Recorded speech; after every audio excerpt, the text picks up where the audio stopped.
नमस्कार दोस्तों, कैसे हैं आप सभी का स्वागत है आपके अपने चैनल राजीव कॉम्पिटिटिव क्लासेस में। दोस्तों, आज का वीडियो आप लोगों के लिए काफ़ी ज़्यादा खास होने वाला है, क्योंकि आज के इस वीडियो में जो हम बात करने वाले हैं ये सभी शिक्षकों के बारे में बात करेंगे। मुख्यमंत्री ने किया ऐलान, जितने भी नियोजित शिक्षक हैं या फिर विशिष्ट शिक्षक हैं या बीपीएससी शिक्षक हैं, यानी टीआरई 1, टीआरई 2, टीआरई 3 से चयनित हैं, विद्यालय अध्यापक हैं या प्रधान शिक्षक प्रधानाध्यापक हैं, सभी शिक्षक को मिलेगा ओपीएस का लाभ। ओपीएस यानी समझते हैं ओल्ड पेंशन स्कीम का लाभ आप लोगों को मिलने जा रहा है। मुख्यमंत्री के द्वारा घोषणा किया गया है। शिक्षकों को पुरानी पेंशन योजना का लाभ मिलेगा। विशिष्ट शिक्षक, नियोजित शिक्षक, बीपीएससी टीआरई वाले शिक्षक, हेडमास्टर, हेड टीचर, सभी शिक्षक को सेवा निरंतरता प्लस 9300 वाला ग्रेड पे ओपीएस और उसके साथ पुरानी पेंशन योजना का लाभ आप लोगों को मिलेगा। शिक्षा विभाग का बड़ा फैसला लिया गया है। सभी शिक्षकों के ऑनलाइन हाजिरी का मॉनिटरिंग जिला स्तर से किया जा रहा है। उसके साथ 2003 से 2025 तक जितने भी बहाल शिक्षक हैं सभी लोगों का नया वेतनमान तय किया गया है 7 पे कमीशन के रूप में, और वो आप लोगों का पे मैट्रिक्स लेवल के अनुसार आप लोगों को मिलेगा। तो वीडियो काफ़ी ज़्यादा है इंपॉर्टेंट दोस्तों। वीडियो को तमाम ग्रुप में शेयर कीजिएगा। नए हैं चैनल पे सब्सक्राइब कीजिएगा, बेल आइकन को प्रेस कीजिएगा। वीडियो को हम लोग शुरू करते हैं। सबसे पहले दोस्तों हम लोग अपडेट देख लेते हैं कि अपडेट आप लोगों के लिए क्या है।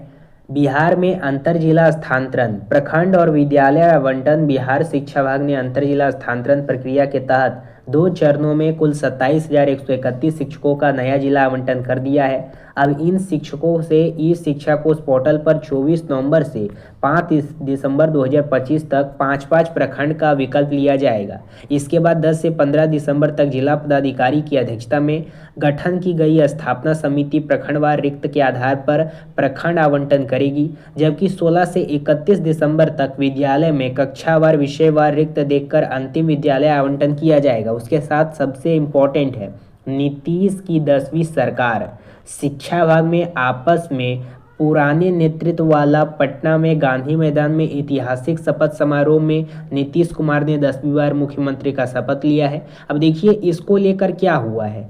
जैसे पहले जो मंत्री थे सुनील कुमार फिर से वही मंत्री बने हैं। पहले जो एसीएस यहाँ पे नए नए आए हैं बी राजेंद्र वही हैं। उसके साथ मुख्यमंत्री भी वही हैं, उप मुख्यमंत्री भी वही हैं। तो जैसे 20 तारीख को आप लोगों का पटना के गांधी मैदान में मुख्यमंत्री के द्वारा यहाँ पे शपथ ग्रहण समारोह था और वो ले लिए हैं। तो पुराना जो आप लोगों का प्रक्रिया चलाया जा रहा था फिर से उसी को कंटिन्यू किया गया है। तो इसी में बात निकल के आती है कि सर 58% डीए के साथ सैलरी दिया जाएगा।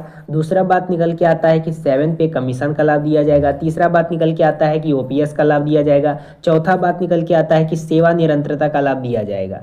तो इन सभी चीज़ों का लाभ अब देना होगा सरकार को, क्योंकि पहले ही सरकार के द्वारा घोषणा किया गया था कि चुनाव जैसे ही खत्म होगा हम लोग जीतेंगे तो इन सभी चीज़ों का लाभ देंगे। अब तो इनका फुल मेजोरिटी के साथ बन गया है सरकार, तो अब तो इन सभी चीज़ों का शिक्षा विभाग देना चाहिए सभी शिक्षकों का लाभ। अब शिक्षा विभाग जो है नीतीश सरकार की हरकत में आई है। सबसे पहले विशेष ध्यान यहाँ पे शिक्षा मंत्री के रूप में दे रहे हैं, क्योंकि शिक्षा मंत्री जदयू के ही हैं। तो अब आप लोगों को 58% के साथ सैलरी मिलेगा। 7 पे कमीशन 1 दिसंबर को मिलेगा और ओपीएस का लाभ इसके साथ मिलेगा और सेवा निरंतरता का लाभ मिलेगा। किन किन शिक्षकों को मिलेगा ये मैं आप लोगों को आगे बताऊंगा। हर जिला शिक्षा कार्यालय में होगा ई शिक्षा कोष। 1-12 तकनीशियन किए जाएंगे नियुक्त। अब इसमें क्या कहा गया, इसमें कहा गया है कि शिक्षकों की उपस्थिति व शिकायतों पर होगी पैनी नज़र। जैसे कि इसमें ये निर्देश दिया गया है कि 122 को नियुक्त किया जाएगा। ठीक है, शिक्षकों पे भी जानकारी रखना चाहिए, जैसे कि जो प्रधान शिक्षक प्रधानाध्यापक हैं या फिर जो विशिष्ट शिक्षक हैं या सक्षमता वाले शिक्षक हैं, कोई भी शिक्षक हैं, सभी शिक्षकों को यहाँ पे नज़र रखने के लिए 122 लोगों की पैनी नज़र तैयार की गई है। और इस रूपरेखा में आप लोगों पे नज़र रखा जाएगा कि सही रूप से विद्यालय का संचालन कर रहे हैं कि नहीं कर रहे हैं, सही रूप से बच्चों को पढ़ा रहे हैं या फिर नहीं पढ़ा रहे हैं, सही रूप से अपना हाजिरी और बच्चों का हाजिरी बना रहे हैं या फिर नहीं बना रहे हैं, मिड डे मील अच्छे रूप से दे रहे हैं या फिर नहीं दे रहे हैं। और उसके साथ जो 50,000 रुपया प्रधान शिक्षक प्रधानाध्यापक को दिया जाता था उसको ट्रांसफर करके अब शिक्षकों को दे दिया गया है, ताकि अगर बोर्ड खराब हो गया है, चौक का कमी है, बेंच का कमी है तो उससे भरपाई की जाए, या फिर फैन खराब हो गया है तो इन सभी को भरपाई करने के लिए 50,000 रुपया सरकार के द्वारा हमेशा शिक्षकों को दिया जाता है। पहले प्रधान शिक्षक और प्रधानाध्यापक को दिया जाता था, लेकिन अब शिक्षकों को दिया जाने लगा है। तो उसी के लिए 122 लोगों को नियुक्त किया गया है ताकि आप पे ये नजर रखा जा सके। बात आई समझ में? दोस्तों, हम लोग समझते हैं कि ओपीएस यानी क्या होता है। देखिए, ओपीएस यानी होता है ओल्ड पेंशन स्कीम। ये पहले सरकार के द्वारा जारी किया जाता था। जैसे 2003 से जो पहले बहाल लोग थे उन सभी को ये सभी लाभ मिलता था, लेकिन बाद में इसको बंद कर दिया गया, ठीक है। लेकिन फिर अब आप लोगों को इसका लाभ मिलेगा। अब क्या क्या अपील की गई है, ये सीधा प्राइम मिनिस्टर को अपील किया गया है और मुख्यमंत्री को अपील किया गया है, चीफ मिनिस्टर को। इसमें यह बताया गया है कि परिसंघ में 8वां वेतन आयोग 1/1/2026 से लागू हो रहा है। उसी के साथ बिहार में स्पष्ट रूप से बहुत सारे शिक्षक हैं जो विद्यालय अध्यापक हैं, विशिष्ट शिक्षक हैं, नियोजित शिक्षक हैं या फिर जो प्रधानाध्यापक हैं, सभी लोगों को ओल्ड पेन स्कीम का लाभ देना चाहिए सरकार को, ठीक है। क्योंकि आप लोग यहाँ पे 10 से 15 साल के बाद रिटायर हो सकते हैं। अभी जो नए नए ज्वाइनिंग किए हैं वो रिटायर नहीं होंगे, लेकिन जो नियोजित हैं या फिर जो प्रधान हैं, प्रधानाध्यापक हैं, विशिष्ट हैं, वो 10 साल 15 साल मैक्सिमम 20 साल के बाद भी तो आप लोग रिटायर हो जाएंगे। तो आपको ओपीएस का लाभ तो मिलना ही चाहिए, ठीक है। वैसे भी 65 वर्ष तो अभी तक किया नहीं गया है सरकार के द्वारा। कम से कम अगर 60 वर्ष का नौकरी दिया जाता है तो ओपीएस का जब तक लाभ नहीं दिया जाएगा तब तक किस प्रकार से हम लोगों का आर्थिक जीवन चल पाएगा। अब यहाँ पे पुरानी पेंशन योजना को बहाल करने की मांग है। परिसंघ ने पुरानी पेंशन योजना ओपीएस को बहाल करने की अपनी मांगे दोहराई और तय किया है कि अप्रैल 2004 के बाद सर्विस में आए 26 लाख कर्मचारी एनपीएस और यूनिफाइड पेंशन योजना यूपीएस से बेहद असंतुष्ट हैं। इसे कहा कि 8वां वेतन आयोग को सभी योजना का वैल्यूएशन करना चाहिए और सबसे बड़े लाभकारी विकल्प की सिफारिश करनी चाहिए। दोस्तों, सवाल लेके आया है इंडियन पॉलिटी बुक को, जो कि यूपीएससी सिविल सर्विस एग्जामिनेशन के लिए है। ये प्री और मेंस के लिए दोनों के लिए है। ये बुक बेस्ड है on the changing pattern of UPSC. इसके बेसिक पे बुक पे अगर आप जाते हैं तो इसमें आपको चैप्टर मिलता है, चाहे वो फंडामेंटल राइट हो या फिर डीपीएसपी का चैप्टर हो या फिर इंडियन पार्लियामेंट हो या फिर आप लोगों का पंचायती राज हो। बहुत सारे चैप्टर को इसमें इंक्लूड किया गया है, जो कि आप लोगों का इंडियन पॉलिटी का बुक रहने वाला है। और ये सभी टॉपिक यूपीएससी सिलेबस के अनुसार एक्सक्लूसिव तरीके से तैयार किया गया है। इसमें आपको कॉन्स्टिट्यूशनल बॉडीज और नॉन कॉन्स्टिट्यूशनल बॉडीज भी देखने को मिलती है। इस बुक को पढ़ने के बाद आपका 100% प्री और मेंस क्लियर हो जाएगा। ये दोनों के लिए इनफ है। इस बुक का लिंक आपको डिस्क्रिप्शन में मिल जाएगा, वहां से जाकर के आप इस बुक को परचेज कर सकते हैं। Amazon, फ्लिपकार्ट, उसके साथ ओसवाल का ऑफिशियल वेबसाइट पे इसका बुक उपलब्ध है। दोस्तों, आज के इस वीडियो में हम लोग ओसवाल बुक के बारे में बात करने वाले हैं। ओसवाल बुक लेके आया है यूपीएससी ऐसे का शानदार बुक। इसकी जो ऑथर है ये डॉक्टर तनुजन मैम है, जो कि 2015 बैच की आईएएस रह चुकी हैं। इनके द्वारा इस बुक को बनाया गया है। इस बुक को पढ़ने के बाद आपका माइंडसेट डेवलपमेंट होगा। आखिर इससे क्या होता है, किस प्रकार से क्वेश्चन प्री में मेंस में पूछे जाते हैं, बेसिकली मेंस में किस प्रकार से क्वेश्चन को बनाया जाता है, फिर आप लोगों का ब्रेन जो है वो स्ट्रांग होता है, स्ट्रेटजी डेवलपमेंट होता है, एवरीथिंग, ये सारी चीजें बात की गई है इस बुक में, ताकि आप लोगों को समझ में आ जाए कि किस प्रकार से यूपीएससी में इसे राइटिंग प्रैक्टिस किया जाता है। जो पोयम होता है, आइडिया होता है, क्वाइट्स होता है, रिस्पॉन्स होता है, इन सारी चीजों को इंक्लूड किया गया है इस बुक में। That is one of solution book, but you जज द बुक। इस बुक का लिंक आपको डिस्क्रिप्शन में मिल जाएगा, वहां से आप ओसवाल का ऑफिशियल वेबसाइट से परचेज कर सकते हैं। था कि ओपीएस को जब लागू किया गया था ना,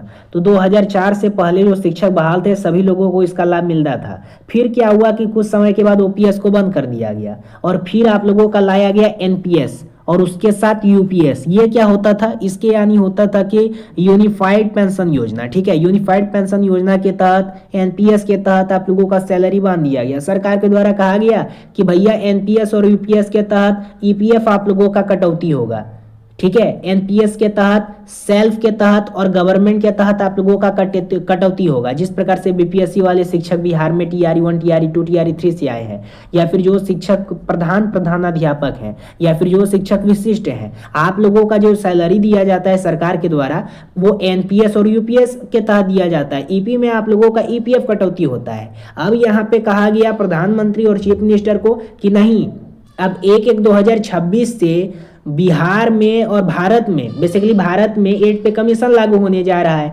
तो जो शिक्षक यूनियन लेवल पे राजकर्मी का दर्जा प्राप्त होंगे उन सभी शिक्षकों को इसका लाभ मिलेगा। तो कम से कम हम लोगों का जो ओपीएस है वो तो लागू करना चाहिए सरकार को। हम लोग एनपीएस और जो आप लोगों का एनपीएस और जो यूपीएस है उससे हम संतुष्ट नहीं हैं।